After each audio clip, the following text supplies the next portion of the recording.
Ici, c'est une ferme municipale de la ville de Marseille qui a pour objectif d'accueillir le plus d'enfants possible de Marseille. Et ils ont mis en place en fait une délégation de service public pour justement que des fermiers et des animateurs puissent faire vivre le lieu. Et du coup, nous on est organisé sous forme de une société agricole qui va s'occuper de la partie agricole, faire pousser des légumes, tout ça. Et puis la partie animation qui est sous forme associative où voilà, on va accueillir tous les scolaires dans la semaine et puis dans les vacances on va créer des petits stages et des petites des accueils en fait sur les mercredis. On va accueillir les centres aérés, les centres sociaux, les structures spécialisées, même les assistantes maternelles, enfin toutes sortes de publics pour que justement le plus grand nombre puisse voir le fonctionnement d'une ferme.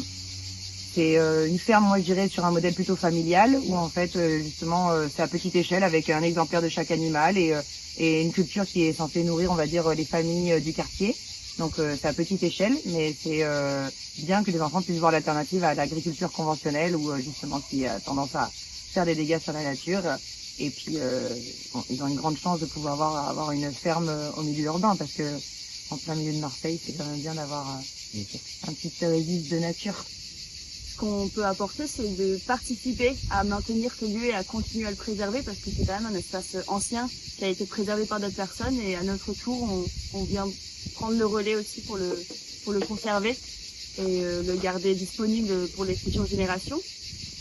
Et ce qu'on peut leur souhaiter, en tout cas, ou leur proposer, c'est que ils puissent aussi s'engager vers ce chemin-là, d'essayer d'avoir toujours plus de préservation d'espaces naturels, de préservation de la nature qui les entoure et de liens, de rester connectés à cette nature pour pas la perdre de vue, pour pas oublier en fait ce que c'est être humain. Ben, on a remarqué qu'en fait essayer de s'entendre entre nous, c'était en fait un premier pas pour réussir à pouvoir imaginer qu'on puisse l'étendre. La société est devenue tellement individualiste et tout le monde est un petit peu derrière son mur, derrière sa propriété privée, que du coup d'essayer de déjà travailler ensemble, de passer le plus de temps possible ici.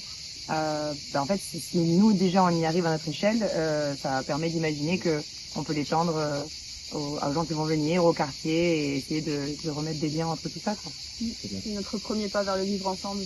Oui, et souvent je trouve à l'image de ce qui se passe justement avec la propriété privée, où on n'arrive plus à circuler entre les maisons, et en fait il y a cette ce fameux concept de trame verte qui pourrait en fait être des corridors écologiques qui lient les espaces verts les uns entre les autres. Mais en fait nous aussi justement au vu du réchauffement climatique, on va avoir besoin de ces zones de fraîcheur et de cette nature pour nous apporter de l'ombre. Et donc c'est aussi ce qui permettrait de marcher le territoire ensemble et de se rencontrer dans ces marches aussi en fait. Je pense que la plus grande part, c'est un peu d'espoir, parce qu'en fait, si on n'espérait pas, on changerait pas. Et nous, c'est un peu notre mission, et ce qu'on veut apporter ici, en offrant la possibilité de venir voir comment on peut vivre différemment, comment ça peut fonctionner une ferme, l'effet l'impact que ça a d'avoir accès aussi à un espace de nature, de verdure, le contact aux animaux, juste un rythme de bien-être aussi, et penser plus sainement. Ça apporte une idée de ce que ça pourrait être, et ça donne un peu d'espoir, et je pense que c'est ce qui donne envie d'avancer vers le changement. De réunir les gens et qu'ils puissent faire des choses ensemble avec leurs mains, du travail manuel ensemble. Donc du coup, de pouvoir toucher la terre, de pouvoir comprendre la matière, de savoir comment l'enrichir ou comment lui donner forme, et comprendre le cycle des choses. Faire ensemble, pour moi, ça a beaucoup de sens pour réussir à faire en sorte qu'on crée des communautés et qu'on réfléchisse ensemble aux solutions de demain. Parce qu'on ne sait pas encore quelles sont les solutions. On essaie de donner accès au lieu à plusieurs associations pour justement qu'ils puissent se servir du lieu pour faire valoir de leurs actions. Et donc il y a beaucoup d'actions liées à l'environnement qui essayent en fait de faire bouger les choses à Marseille.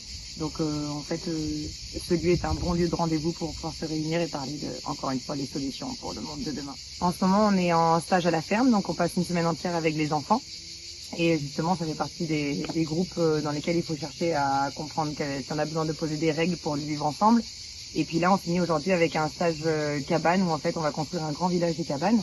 Et on va essayer de partager les ressources, on va essayer de se poser la question sur l'importance de l'eau et comment se construit une communauté Et c'est assez plaisant à voir. Je vous invite à pouvoir venir voir ce que les enfants ont construit parce que c'est une façon d'avoir une forme d'utopie. Si les enfants arrivent à créer un village de cabanes où ça fonctionne, où c'est beau et où il y a une fête des voisins qui se met en place, ça donne espoir dans le monde de demain. Alors moi, la première chose que je ferais si j'étais maire de la ville, c'est une ferme pédagogique par arrondissement. Je crois qu'il y a 16 arrondissements à Marseille, ouais. Et il n'y a que 2 ou 3 fermes pédagogiques. Donc je pense que ça pourrait être vraiment bien d'avoir dans chaque quartier en fait une ferme pédagogique ou un relais nature ou un lieu dans lequel justement on puisse faire ensemble et faire pousser des légumes ensemble. L'alimentation, c'est quand même ce qui nous unit et c'est sur quoi on est tous d'accord, dont on a besoin. Donc ça pourrait être un bon début de travailler sur notre alimentation de manière locale tous ensemble. Je rejoins un peu cette idée, mais en débétonisant une grande partie des surfaces et en étalant plus pour avoir plus accès au sol, en fait à la terre meuble, à la possibilité de la toucher et d'y avoir accès. Pour notre ferme pédagogique, en tout cas, il y a une place assez centrale aux activités artisanales. Donc ce que je suis là sur le fait de faire ensemble, c'est avant tout faire et donc du coup avoir la possibilité d'expérimenter. Et sur tous les artisanats, ça va être aussi redécouvrir les anciens métiers, ceux qu'on a oubliés, ceux qui n'ont pas existé pour rien, avoir cette place-là de redécouverte. Et l'art, ça va être l'espace de créativité, en fait, de laisser s'exprimer aussi ce qu'il y a au fond de soi. Et c'est ce qui permet aussi de se sentir bien, c'est ce qui permet aussi de faire des découvertes, parce que chacun pense différemment, chacun fait différemment. Et c'est cette synergie qui va nous permettre aussi d'apporter toujours de nouvelles découvertes qui peuvent être positives pour le changement dont on a besoin.